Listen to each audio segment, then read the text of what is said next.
I did have a technology fail this morning. It's morning here in the States, and so I don't have my PowerPoint, but that's okay. I'm not as clever with it as I'd like to be anyhow. So let me first start off by saying I'm going to talk today about the absurdity of atheism. And I'm not an expert, so I'm not a scientist with any big degree behind my name. I'm not a a noted biblical scholar or anything like that. I'm just a guy who used to be an atheist, as Judy brought out, and now happened to find myself a pastor, which is something I never expected in life, being an atheist. So I'm kind of going to look at maybe three, and I hope you have a lot of questions. So the idea is for you to really ask questions and me answer your questions, but I'm going to look at three ideas kind of I would challenge Christians with in atheism. The first one being prove God, right? I would often run into Christians and they'd make the claim that God exists, right? And so I'd say, well, if God exists, prove God. And I'd kind of make this statement, the burden of proof is on you because you're making the positive claim, right? So if someone's claiming something, it's up to them to prove it exists. And so the idea was, hey, if God exists, prove God. And of course, most Christians I knew had a hard time proving God at all to my satisfactory as an atheist. Of course, I never ran into it, or I would have changed my thinking there, but that's not the way it happened. The second would be kind of the question of evil and suffering. Again, a question I really would challenge Christians with when I was an atheist, and a question I see coming up still very commonly today is kind of the idea is, right, if there's God and he's good, why is there suffering and evil in the world?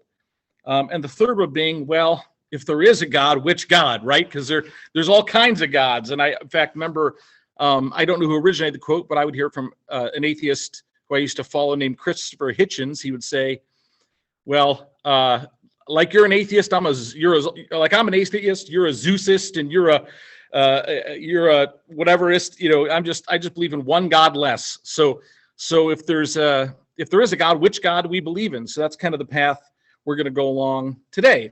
So hopefully you can follow me, even though I don't have notes and on the screen. So I'm going to read first from Romans 18:1. And so this is might be common to you, but this is kind of where we're going to start looking at our study today on proof of God and what that looks like, how we deal with the atheist, or if you are an atheist, why what you believe, I believe, is absolutely nuts. I'm using harsh language, but I believe that's true. I believe if you're an atheist, you believe something that's so crazy you don't even really believe you believe it. So here's what Romans has to say about this. Paul writes, he says, the wrath of God is being revealed from heaven against all the godlessness and wickedness of people who suppress the truth by their wickedness.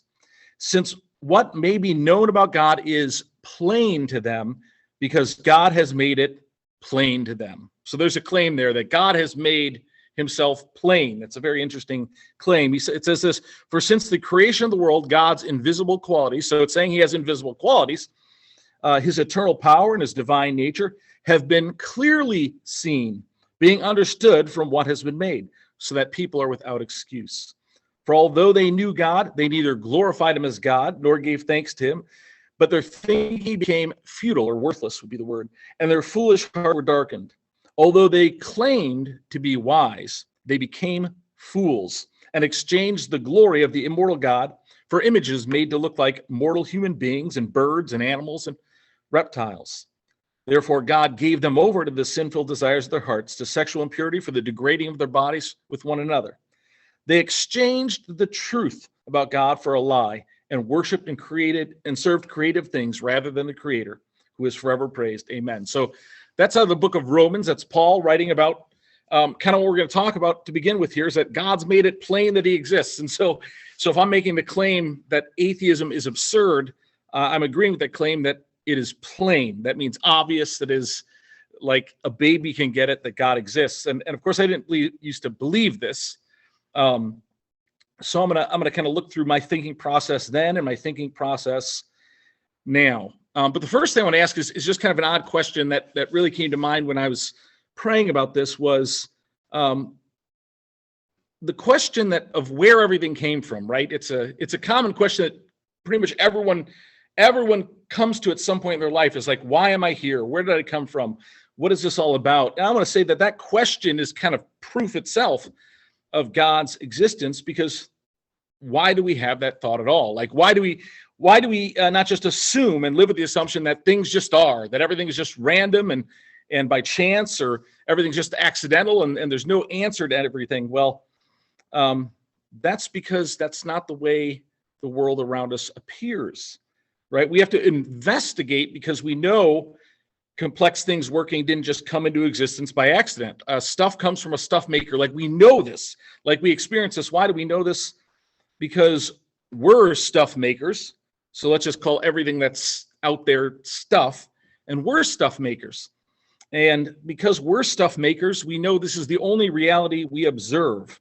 Okay. In other words, where does stuff come from? Well, I could tell you where the stuff I make comes from. It comes from me. I could tell you the stuff where other humans make it. It comes from them. Stuff comes from stuff makers. And that's why we ask the question, as we're stuff, right? We're material things. I'm a material being. I'm a flesh being. And the other stuff in the world, the mountains are stuff. The water is stuff. And so stuff, everything I've experienced, again, the way I know stuff is made is it comes from a stuff maker. So kind of the Christian answer to where did all this stuff, which includes me and you, where does all this stuff come from? Well, the Christian answer is very simple. It's that stuff came from a stuff maker who made it intentionally and with purpose. That's the Christian answer. Where did this stuff come from? Well, it came from a stuff maker. And that's the way we think about everything. That's every experience we have in this world. Like, there's no reason to believe anything else. It's absurd. Like, if I were to put a box, if I were to go into a high school classroom and put a box in the middle of the room, and let's just say, fill the box with some random things, and ask the high school students, where did it, like I did it while they were all gone, okay? You know, so no one's in the classroom, and I filled it all up with different things. And I asked the students, where did this stuff come from that's now in the room? 100% of the students, 100% of them would say, I put it there, or someone put it there, that it got there because someone intentionally put it there. And if I asked them, how did this stuff get made? 100% of the students would say, someone made it. An intelligence made the stuff. There would be 0% of them that would come to this idea that, well, with just enough quantity of time and enough quantity of opportunity, the stuff just happened to be here by accident. 0%. But I would say this, I would say that the brightest of students, like the absolute most intelligent of the students, might be able to come up with a real complex idea that possibly with enough time and enough stuff to make stuff with, or enough chaos to cause stuff to collide, and that maybe that's how the stuff got there. And they might be right. Like they might actually be able to show with a mathematical theory or just a long process that it's possible, right? That it's possible the stuff could have gotten there by another way, or it's possible the stuff could have been made by another means. But we would look at that and go, that's ridiculous. And I'm telling you, as an atheist, for me, again, I'm not saying all atheists are the same, nor am I an expert. That was my worldview. See, the worldview seems to be this. It's if we take possibility and add to it quantity, so there's two things, possibility and quantity, then we can get to anywhere as long as we have a big enough quantity. So it's like this. So like if we have enough time, right? So things can't just, we never see things just pop into existence by chance or just come to be complex by instantaneously or by chance. So what do? Well, we say we need time. We just need a real lot of it. So we go to quantity, right? Just if we have enough of time, then maybe anything is possible, because even if there's a tiny % chance of, let's say I'm flipping a coin, right? And I say, what are the odds of me flipping heads 100 times in a row if I'm not cheating, right? You'd say, well, they're just ridiculous. Well, but maybe if I flip the coin 200 quazillion, whatever, that's a made up number, 200 trillion times, that sequence might appear somewhere in there, right? That's the idea. So if we have enough time, then really quite anything is possible. So we have to have this long, tremendous amount of time. And so that's kind of the atheist answer to, or mine anyway, the materialistic view of how did things get to be? Like, how did complex organisms come to be, complex structures? Remember, we're not just complex in organization, we're complex in, living things actually work together in harmony and communicate with each other and are involved in each other's lives, both directly and indirectly. Like, this is a huge, complex system that goes far beyond you and I, far beyond humanity, far beyond even the earth itself. And it all works together. And you go, well, what that just takes is a real lot of time. And I think we're at somewhere between like 12 and 14 billion years. And that's how this all happens. It's just enough time. You get enough quantity of time, and this can just happen by accident, by chance, with no meaning, no purpose, and no direction. And one thing I'd say is, if you believe that, that's a crazy thought to me, right? But there isn't enough time. Like 14, let's say 14 billion years. I think that's on the high end, but someone can correct me if I'm wrong. 14 billion years, if we convert that to money, let's say. Now, if I have $14 billion, I feel quite confident that for me, that would be a lot of money. But when you look at something like, let's say, if I were to tell you the US government had $14 billion to spend over the next 10 years, we would all be going, they don't have enough money. That's not enough money. Why? Because the need is so great to accomplish what they have to do with money, right? And so the idea that, let's say the earth is 14 billion years old, and because of that quantity of time, we're able to get to here by accident and chance. It's just, it's so preposterous that if we were to put it in any other context, no one would believe it. But it gets worse. And so this is the atheist thinking, is you always just add quantity to everything. That's what I'm trying to say. You add quantity to everything, and you think you can get anywhere, because it gets worse. It's like, well, the problem isn't just that the earth and we have people and we have complex organisms communicating together. That's not just the problem. We have an entire universe. And so what we discovered is that the universe is perfectly fine-tuned for life. And that's a common argument for the Christian, is right. Well, the fine-tuning of the universe. And that, so what's the only solution you can come up with to counter that? Well, once again, it's the same thing, quantity. So now we have the multiverse. So what you do is, well, if one universe being so fine-tuned, that's just an impossible thought. So what do? Well, you know what? Now there's just many universes. I bring quantity back in. Well, it's not impossible if there's billions or really infinite number of universes, is there? So now suddenly it's possible again because we have quantity. And what happens there? Well, now we're already talking about the multiverse. In other words, so you still have the same problem now with the multiverse. So what do? Well, quantity. Now there's an infinite number of multiverses, and the quantity just keeps going on and on and on, when really we're dealing with something that even a child can see. Again, every time something new comes into our existence, it's because we created. That's the way it happens. And so when you're talking to an atheist, or if you're an atheist and you're saying, you're claiming God exists, prove it. I would say to you, you're claiming that a quantity of time and just existence as we know it now can bring complex things into being that work together and serve a purpose, an apparent purpose, even if you don't believe in the purpose. Then I would say, so that the proof is on you, because I can go into my room, or I could do it right now, prove that, give me a couple minutes, and I can prove to you I can create something that has purpose by intentionally creating it with my mind. And I have a feeling, or I know, if I asked you, the one who doesn't believe that things were made by an intelligent being, that we'll just wait for you to come up with that thing that pops into existence out of nowhere, we'd be waiting a really long time. Again, you require that quantity of time. So hopefully I'm explaining that well without my slides. But again, so on the opposite side, you'll keep finding this idea that quantity somehow answers all those questions, even though it's absolutely the opposite of what we observe day to day. And there's this interesting thing. So talking about this idea, there's this interesting thing in science. It's like quantum mechanics and quantum physics. It's very interesting. But there's a quote by a guy named Niels Bohr, and he won a Nobel Prize in physics. And he said this, I just want you to hear this line. He says, if quantum mechanics hasn't profoundly shocked you, you haven't understood it yet. So he says, if it hasn't shocked you, you haven't understood it. Listen to what he says. He says, everything we call real is made of things that cannot be regarded as real. So he says, as we've discovered the quantum world, he's like, as we've broken down atoms and gone down, I think the smallest thing now is like a quark, if you're a scientist, right? That's like, as we keep breaking the world down, we find out that everything that's made of material things, in the end, it breaks down to nothing. That's what he's saying. And I want you to hear what Hebrews 11:3 says. By faith, we understand that the universe was formed at God's command, so that what is seen was not made out of what is visible. So in other words, a couple thousand years ago when this was put together, now we're reading what quantum physics is only discovering now in quantum mechanics, that the world itself, like the reality you know, actually isn't made out of parts that we see. It's actually made out of something that's really not even material.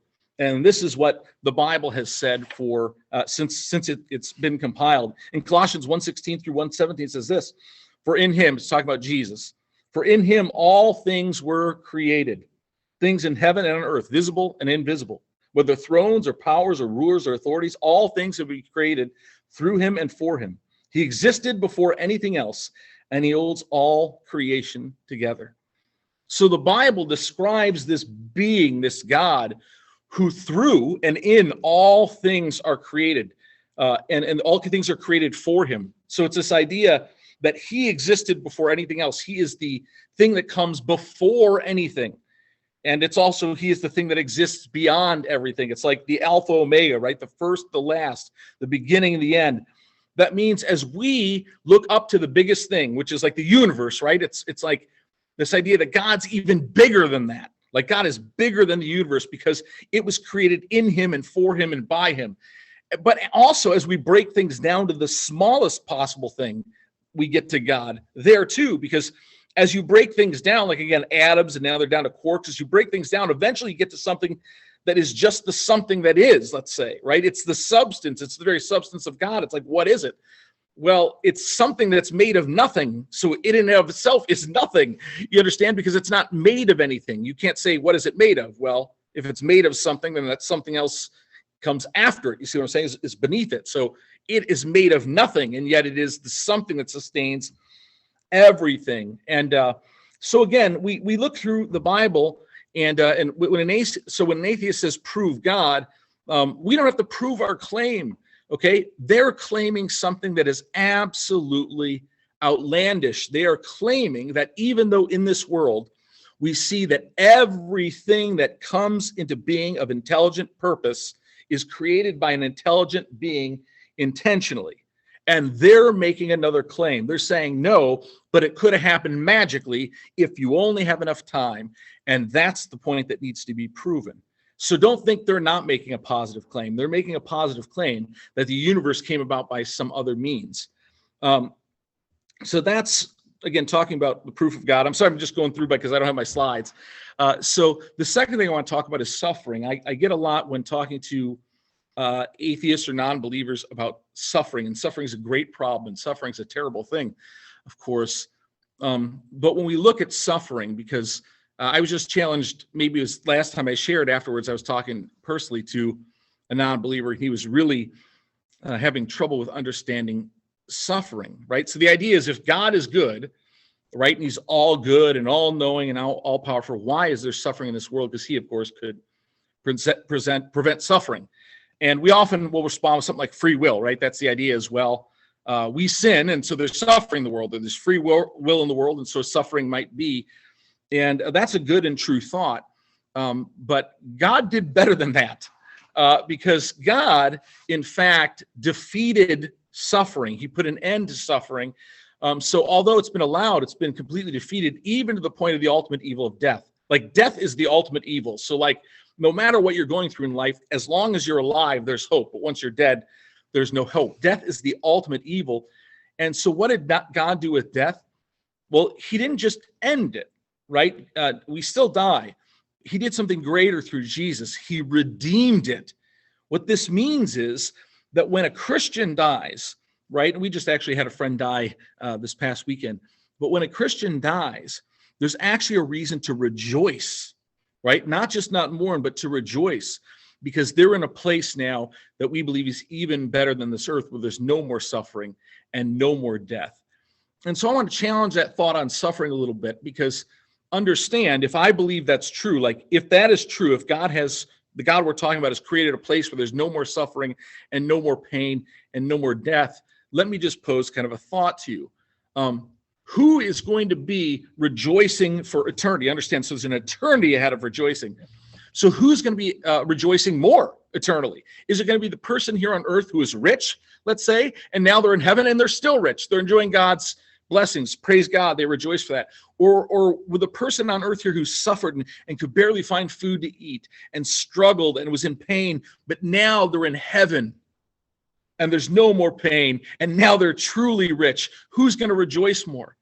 Well, you would know, all of us who would talk about would say, well, that person who has experienced all this pain and all this suffering, they're going to rejoice even more because now they have an eternity that's pain-free and suffering-free, and they used to be poor and couldn't afford even to live, but now they're rich and have the very wealth of God at their disposal. That's going to be the person who's rejoicing. And so God didn't simply, when we look at suffering, we look at it as if we wish it didn't exist. It needs to exist. And I can go into that in the question and answer if we get to that. But here's the good news. God didn't just put an end to it. He actually redeemed it. In other words, he made it good in his time and in his purpose. So again, everyone understands that. Everyone understands the joy that comes at the end of ending suffering, and that's an eternal joy. So it's not like you just spend 10 years suffering on this earth and you go to heaven to get 10 years suffering free. No, you get to rejoice that your suffering is over for all eternity. So that's suffering. Another question I get sometimes is about animal suffering. So like, what about animals? Because I'm not going to talk about whether animals go to heaven or not. I'm going to be honest, I'm not sure. I'm not sure what happens to them. But the question, so I get this from atheists quite a bit, is, what about animal suffering? Because, of course, the heaven principle only applies to human suffering. And what I'm going to say is going to sound maybe cold, but I believe it's the true answer to the question, especially from the atheist point of view. The first question would be, why do you care? Like, what in the atheist, what in a non-believer makes them care about other life? Because the Word of God seems to express that life has value, but that's not a value we should just take for granted, as if that's a thing that we should feel if we don't have God. Why would we value life in general? Like, why would a cat have any more worth than a napkin? What really matters is what's important at my disposal then, right? If I need a napkin, it's a napkin. If I need a cat, it's a cat. I see your face. So why ask the question? Like, and like, does a cell phone have any meaning to me? Like, if it dies or if it suffers, it doesn't. It's my creation. Like, I didn't actually invent cell phones, just, But again, why do you ask the question? The purpose that they're asking the question, the reason they're so concerned about animal suffering is because they know at the very core that suffering is not good, and that animal suffering is not a place it should be.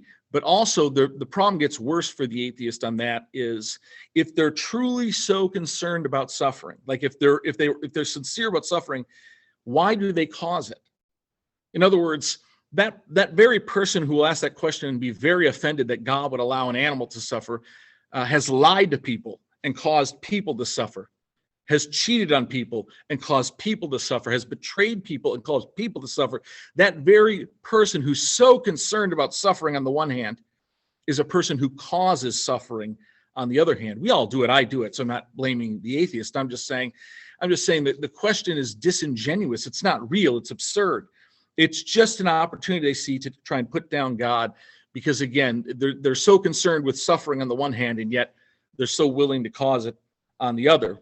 And so the last question I was going to look at real quick is which God, right? So there's many gods, not in reality, I wouldn't believe, but there's many gods throughout history. We talked about the old Greek and Roman gods, and certainly today you can find different faith systems, Allah and others. And I would ask the question, one, when I look in the Bible, here's why I believe in the God I believe in. When I look in the Bible, I look at things like I just told you, like Hebrews 11:3. And I say, that's incredible. Like, that is a scientific statement that lines up exactly to what I see today. I mean, the Bible smack dab flat out says that God made the universe out of nothing that we understand, nothing visible, nothing tangible, nothing. We can't just say, well, God made the universe out of cat hair.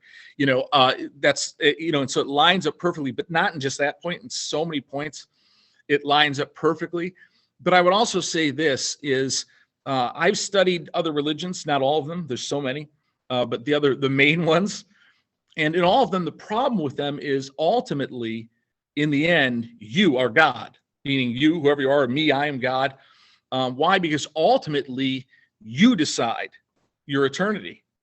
But the unique thing about the Christian faith is we are claiming that it is 100% God. And in my view, in my logic and my understanding, and maybe you have others you can share with me, that's the only way he can truly be God, is if he's the one who makes a sovereign decision over all, if he's the one that decides your eternity. Because if you decide your eternity, you in fact are your own God. And in Islam, you decide your eternity. And in other faith systems, again, Judaism, others, you decide your eternity. But in the Christian faith, it goes like this. You're a sinner. And no matter what you've done in your life, however good you've done in your life, the bottom line is you are a sinner and you have done wrong. And you cannot save yourself. But the way God demonstrates his love for you is that he sent Jesus to die for you. He is God. And because he is God, he can wipe 100% of your debt. He doesn't meet you halfway. It's not 50-50. It's not 90-10. It's 100%. Because he is God. And so the only way you can get into heaven is because 100% he died for you. And that's what I believe. And that's why I believe he's God, because it's the only way that makes sense to me, because I am pretty convinced I am not God. I'm pretty convinced I am not him. But what happened is like, remember what I started out in the beginning. So a couple things is, I don't have my slides or I would have gone there already. Is in Romans 18, it says that God has made it plain to them. Listen, it's obvious that the stuff of this universe has a stuff maker. It's just obvious. It's so obvious that you have to come up with these long, complicated, complex theories and possibilities that require quantity upon quantity of time, quantity upon quantity of universes, quantity upon quantity. You have to come up with these things. Why? Because it's plain. The reality is that there's actually one, and it is God. And he said this, being understood from what is made. And I'll tell you, the more and more and more we study, right? The more and more we study what has been made. We study the universe. We study the world. We study matter. We study energy. The more and more we study, the more and more we see the only way this works is if there is some intelligence behind it that is beyond anything in our existence. And it says this, we exchange the truth about God for a lie, which actually means that atheists, like I used to be, had the truth. We just chose to give it away and follow a lie. Like we knew it. It kind of reminds me of this thing, like this entitlement. Like, have you ever seen someone entitled today? It kind of like this thing, like, can you imagine, like, if I were a kid, like living in my dad's house, and let's say he just gave me every good gift. He just like everything I had, let's do untangible things. Like he gave me my ability to think, and he gave me my ability to speak, and he gave me my ability to interpret the world, and to discover and to have adventure and to enjoy fun, to have fun and to communicate. He gave me all these gifts, right? And I'm like, thanks for all these gifts, and now you're dead to me. And so I took these gifts, let's say, and I ran away from the home, and I'm like, you're dead to me now. Like you don't exist. And I lived as if he didn't exist. But I was using the very gifts he gave me. That would be just the picture of this most spoiled little brat ever, right? Who takes all the gifts the father gave him and declares him dead and runs away and denies he even exists. But here's the good news is like, if my dad loved me, like if he really loved me, like maybe, just maybe, I could go back and maybe he'd accept me and just to kind of like live in the house, and maybe I could do some chores for him and something, like he'd accept me back, right? But what actually would happen is if he truly, truly loved me, like when I went back, he was waiting. Like he was just waiting to invite me into his house and to love me and to care for me, even though I took everything he'd given to me and I used it to abuse him. And that's exactly what happened to me. I took every gift God gave me, including the gift of thinking and pursuing knowledge. I used it to deny his very existence so I could live just however I thought I wanted to live. But I ended up being completely dead, just dead. The world really never gave me what I needed. And I ran back home to him, and I confessed to him, and he's faithful to forgive and to cleanse me. And that's what he did, and he brought me back to him. So that's kind of some of my story and some of what I wanted to talk about today. Sorry if I spoke quick, or it's hard for me without my notes here to kind of just go from my mind. So hopefully it had some value today. But I'm hoping even more so in the question and answer now, we can talk about these things and I can answer your questions. So thank you. And let me pray. Heavenly Father, I thank you for you, Lord. I thank you that, Lord, we live in a world where you are just undeniable. Lord, you can be seen in everything. Lord, I pray that no one here would live in the absurdity of atheism. Lord, that we would see the truth and be set free, that we would follow you faithfully. In Jesus' name, amen. Amen.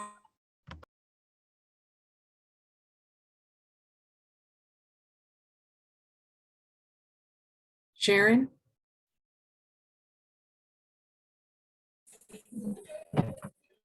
Thank you, Pastor Chris, for that wonderful session and for sharing your journey of finding true and living God. And just paraphrasing one of the statements that you made, stuff demands a stuff maker, and therefore creation demands a creator.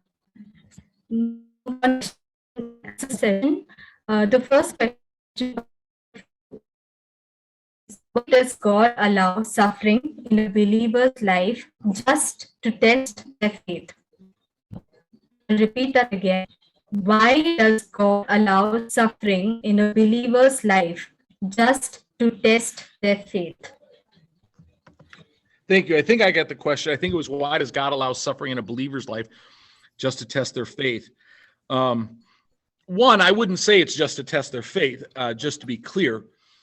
For example, a primary suffering of every mom is birth. And we see back in the garden that it's actually not to test their faith, but it's actually a curse. It comes from disobedience. So there's a lot of reasons for suffering.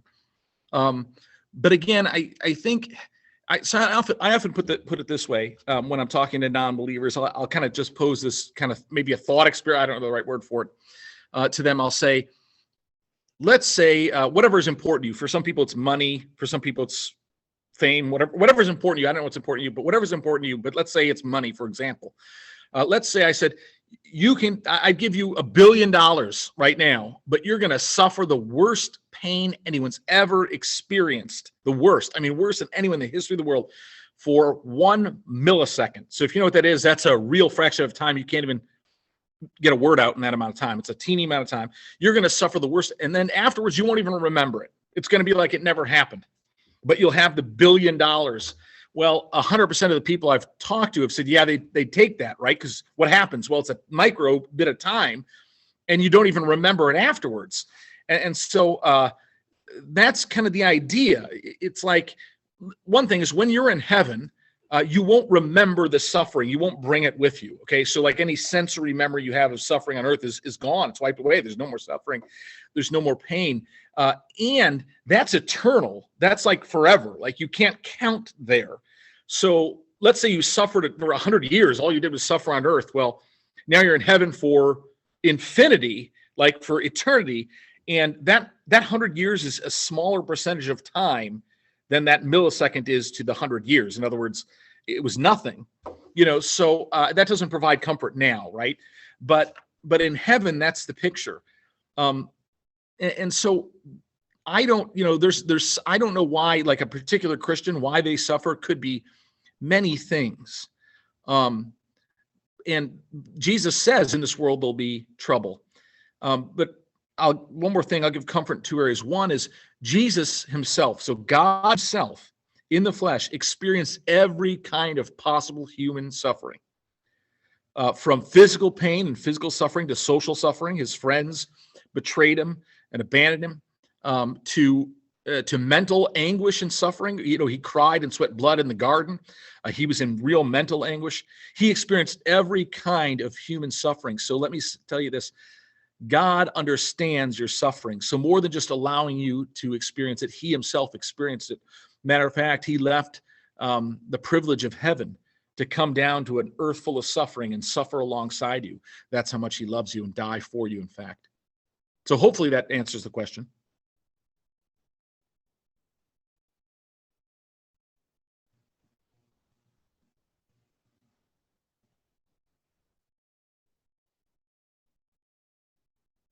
No?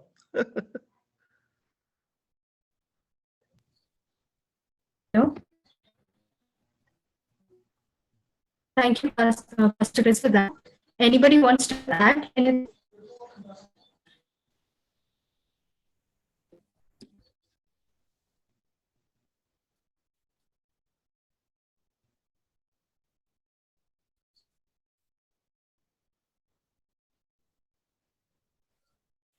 I'm sorry. I'm not sure if it's me. I'm not hearing anything.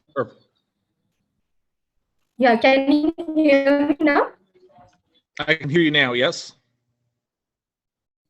Okay, I'm sorry. There was a network issue. So next question is, what would you say to an atheist who says he only accepts empirical proof of God? I'll repeat the question. What would you say to an atheist who says he only accepts empirical proof of God? Yeah. Okay. I mean, listen, if we're not going to be sincere in our pursuit of something, we can't expect a sincere result. And first of all, define empirical proof, because like you don't do that with much else in your life. Like there's no area in your life really where I think would hold up to the standard you're setting. The idea there generally is, you'd say like an outrageous claim, right, requires outrageous evidence, or an extraordinary claim requires extraordinary evidence. Well, a stuff maker is not an extraordinary claim. It's literally the reality we live in. The extraordinary claim is that it came by another way. That's the extraordinary claim. That's what needs the major evidence. Like if I were to tell you this chair I'm sitting on got here because someone made it, you would just accept that because that's not a very extraordinary claim. If I were to say it got here by magic, you would require some serious evidence, I would hope, to believe that. Well, we're saying that the stuff that got here came by a stuff maker. And that's not an extraordinary claim. That is the obvious claim. The absurd extraordinary claim is no, the stuff that's here, it came here by time and accident. Like as if we've ever seen that happen with anything. I mean, it doesn't happen. So that's the ridiculous claim. So I would basically just ask, first of all, what do they mean by empirical evidence? Secondly, why don't you apply that everywhere in your life? Why are you making the exception here? And two, why are you asking for empirical evidence of something that's so obvious? That stuff as a stuff maker. It's the other way that needs the evidence. If you're claiming it doesn't, you need to make that real strong case.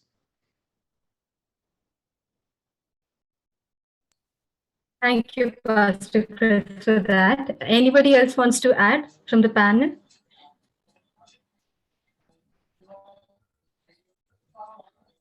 All right, then we'll go to the next question. What would you say to someone who says the historical accounts, even of Josephus or other secular authors who didn't live concurrently with Jesus, are untrustworthy? It's a long question. I'll repeat it once again. What would you say to someone who says the historical accounts, even of Josephus or other secular authors who didn't live concurrently with Jesus, untrustworthy? Okay, I think I understand the question. It's basically, what would I say to if I were witnessing to someone and they were claiming that external accounts of Jesus are untrustworthy? It probably goes back to the same thing as the last. It's what makes them untrustworthy, and let's look back and find documents from antiquity, let's say, that they find trustworthy. Like, how do they find those documents that are trustworthy? Like any textual criteria or historical criteria we base it on, the Bible stands as very trustworthy in and of itself. I mean, this isn't up to much historical debate. Like, again, it's just kind of this idea that as we go through time, again, the atheists, and I was one of them. So like, I lived this, so I really understand this. Like, you have to kind of change your approach because, like, for a while you can get away with saying, well, Jesus, he didn't even historically exist. Now, back in the day, right? Back when the Bible was written and stuff, you couldn't even get away with saying that. Like, if you tried to make that argument, well, just Jesus didn't even exist, well, you would have just been ignored because everyone knew. It's like, no, we all know Jesus existed, right? But as you get further out from it, hey, we can't trust history, right? There, so he didn't even exist, and who are you going to trust? Like, it's just an absurd idea, even that, again, it's it's just preposterous. You just can't believe in anyone, and that's fine. So if you decide that you're not going to believe in Jesus nor in anyone who existed before you existed or before modern history, however you want to phrase it, maybe before videos. So like, you know, you don't believe in a pre-YouTube Earth, right? Because only what you can see from everyone collectively you believe. You know, it's like, what's your standard? And so if you're going to have a standard that you know is not sincere, like, how are you expecting to get a true result from something you know is not the pursuit of truth? Like, and so I would just suggest that person tell them, hey, what is it you do believe, like, and from history, and where did you get it? And what greater evidence of it is there? Now, they can challenge the resurrection, let's say, like, you know, because that's where it all comes down, right? Is it the resurrection? Because like, that's a pretty big deal. I mean, it's all a big deal, but I mean, there you have a real problem if you're a secularist, right? If you're a non-believer, and so you have all these wild theories over time that have been made up to compensate from the idea of Islam, where like, okay, there was some kind of substitutionary death, and yeah, they got away with that. Like no one saw that happen. Like, what do you do now if there's like two Jesuses, this fake one who's dead and the one who's still walking around? And how do you handle the ascension? What do? You just like hide Jesus or what? You know, it's like, it's absurd. It's like a bigger problem than you started with, or like the mass hypnosis theory, which is just so ridiculous. It just makes, you know, it's like, well, so you already believe in a miracle, so why just make up a miracle to believe in? Right? Because mass hypnosis or not hypnosis, hallucination, mass hallucination would be a miracle. And so, but that's not the written miracle. So why make up a miracle to compete with the miracle that's stated and written? And apparently these early Christians believed, like the ones who witnessed it believed. So you have so many problems. I mean, it's just absurd. You really have to, you know, that's why you get all these completely outlandish, bizarre explanations, because that's what you're left with. I mean, you're not left with anything in reality. So you've got problem upon problem on your hand. And so you're just left again, constantly having just to dismiss a bunch of things, basically by saying, I don't believe it. Like, that's what you're left with. And that's fine. Like, you have that right, but admit it. Like, admit that's what you're doing. You're just like, yeah, well, I don't believe it. Fine. That's the absurdity of atheism, is like, you just don't want to admit it, and you won't admit that that's what you're actually doing. You try and pretend like there's an actual reason, but there isn't. You just don't want to believe it. Thank you, Pastor Chris, for that. Anybody else wants to add anything?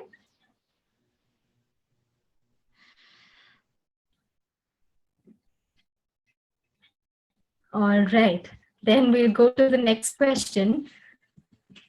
Why are there very few atheists among Pentecostals and Baptists as compared to nonconformists and American Catholics who oppose the Anglican Church in the US? I'll repeat the question. Why are there very few atheists among Pentecostals and Baptists as compared to non and American Catholics who oppose the Anglican Church in the United States? Forgive me, I probably need clarification on the question because I'm not quite sure. You know, so like the atheists among Pentecostals and Baptists, I don't know what we would exactly be referring to, because again, those would be believers just of a denomination, where an atheist is someone, a non-theist, non-believer doesn't believe in God, right? As far as I know the word to be. So like, I don't fully understand the question. But again, if the question is more like, why are there denominations? You know, for the most part, I'm going to be real simple in my explanation, but I'm simple-minded. It's like why there are flavors of ice cream. It's like, it's all good. It's all ice cream, right? It's all the same. It's just, there's different flavors. Different people prefer different flavors. And so that's part of it. And that's not a bad thing. Like, you know, when divisions come up and major divisions of the church stuff, that could be a bad thing. But then there's different flavors. I just say, hey, we have a loving God, and he knows not everyone wants vanilla. You know, some people want Rocky Road, and some people want Bing cherry vanilla, and some people, you know, and so I don't think that's necessarily bad. Again, I'm probably not understanding your question, but if you have a way to phrase it that I could get to it better, I'd appreciate that. I'm sorry. Yeah, if the person who has sent the question can rephrase. it'll be helpful from our audience.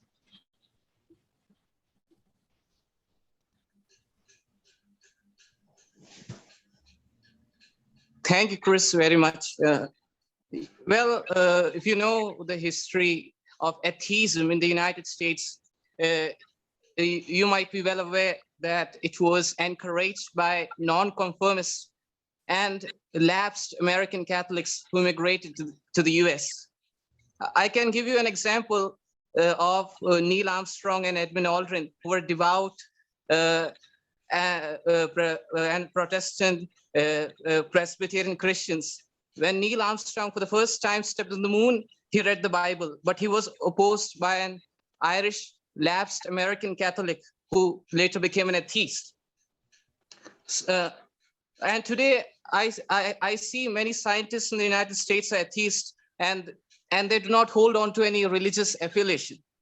But if we go back to the American history, we'll find that there were many scientists, there were many engineers and scholars who were Christians of great reputation. And Neil Armstrong and Edwin Aldrin were two examples that I just quote to you.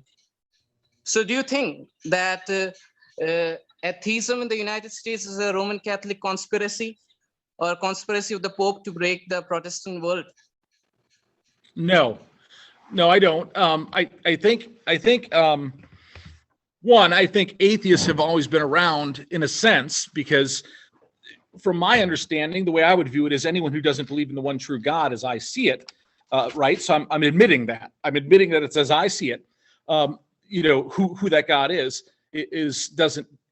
whatever they believe, it's not really in God, right? So they could say it's God, and so therefore they wouldn't by definition be an atheist, but they don't actually believe in God because they believe in a false made up God.